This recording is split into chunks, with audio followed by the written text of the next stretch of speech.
दोस्तों, पेंशन और पेंशनभोगी कल्याण विभाग ने 2 सितंबर 2025 को एक बड़ा फैसला लिया है। केंद्र सरकार के कर्मचारी के लिए सीसीएस रूल 2025 के गजट में नोटिफाइड कर दिया गया है।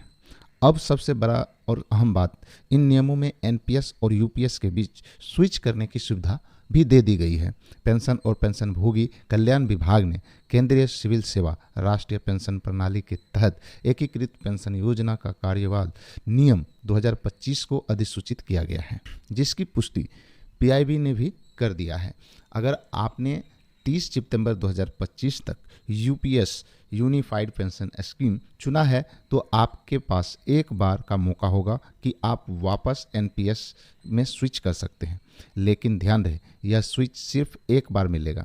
यानी अगर आप यूपीएस से एनपीएस में चले गए तो दोबारा यूपीएस में लौटने का रास्ता बंद हो जाएगा। स्विच आप तभी कर सकते हैं जब रिटायरमेंट में कम से कम 1 साल बाकी हो। अगर आप वीआरएस लेते हैं तो स्विच करने का टाइम लिमिट है कम से कम 3 महीना पहले। अगर किसी कर्मचारी को दंडनीय रूप हटाया गया, बर्खास्त किया गया है या अनिवार्य सेवानिवृत्ति दी गई है तो वह इस सुविधा का फायदा नहीं उठा सकता। साथ ही अगर अनुशासनात्मक कार्रवाई चल रही है तो भी स्विच की सुविधा नहीं मिलेगी।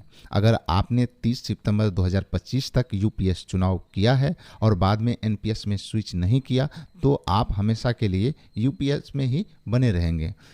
अगर आप एनपीएस चुनते हैं तो आपको एनपीएस का पूरा लाभ मिलेगा।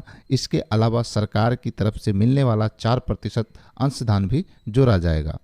सरकार का कहना है कि यह नियम कर्मचारियों को लचीलापन देता है, यानी कर्मचारी यूपीएस में रहते हुए भी सोच समझकर एनपीएस चुन सकते हैं ताकि अपने रिटायरमेंट के बाद की वित्तीय सुरक्षा को बेहतर तरीके से प्लान कर सके। या कर्मचारी यूपीएस छोड़कर एनपीएस में जाएंगे या यूपीएस का गारंटी पेंशन मॉडल उन्हें ज़्यादा सुरक्षित लगेगा। असल में जिन कर्मचारियों को लाइफ टाइम पेंशन की गारंटी चाहिए वो यूपीएस में ही बने रहेंगे। अगर जो मार्केट लिंक्ड रिटर्न और लचीलेपन चाहते हैं वो एनपीएस में स्विच कर सकते हैं। दोस्तों, यह फैसला करोड़ों कर्मचारी के लिए बेहद अहम है और आपकी राय क्या है? क्या आप यूपीएस में रहना पसंद करेंगे या एनपीएस में स्विच करना चाहेंगे या फिर ओपीएस की तरफ ही देखना चाहेंगे? कमेंट बॉक्स में अपनी राय जरूर बताएं और वीडियो को शेयर कीजिए ताकि बाकी कर्मचारी तक भी यह खबर पहुंच सके। जय हिंद।